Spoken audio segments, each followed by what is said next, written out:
ఈ రోజే డౌన్లోడ్ చేయండి. మీ ఫేవరెట్ షోస్ చూడండి.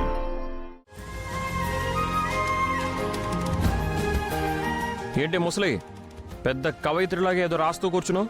ఏం రాస్తున్నావు ఏంటి? నీకు పుట్టబోయే కొడుక్కి మోస్తున్న నీ పెళ్ళానికి ఇన్నాళ్ళు సేవలు చేసింది కదా, ఇప్పుడు ఆ పుట్టబోయే వాడికి మంచి పేరు పెట్టాలని ప్రిపేర్ చేస్తుందిరా. మళ్ళీ ఆ పేరు ఈ పేరు ఎందుకే? పుట్టబోయే వాడికి ఇంద్ర పేరే పెడదాం. నాకు పుట్టబోయే కొడుకు నీ ముని మనవడు ఇంద్ర. ఏ పేరైతే ఈ ఇంట్లో వినిపించకూడదు అనుకుంటున్నానో మళ్ళీ ఆ పేరు ఎందుకు పెడతాన్రా? ఏనానమ్మా, పెడితే తప్పేముంది? ఎవడో అనామకుడి పేరు నా ఇంటి రక్తానికి, నా వంశ వారసుడికి ఎలా పెడతాను? ఎందుకండి అలా మాట్లాడతారు? పుట్టబోయే బిడ్డకి ఇంద్రగారి పేరు సరిగ్గా సరిపోతుంది. నార్మై!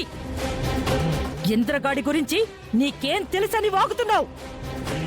ఆ పేరే ఒక శని, ఒక దరిద్రం. ఈ ఇంటి పెద్దగా చెప్తున్నాను, మళ్ళీ ఆ దరిద్రపు కొట్టు పేరు ఏ రకంగానూ ఈ ఇంట్లో వినపడ్డానికి నేను ఒప్పుకోను.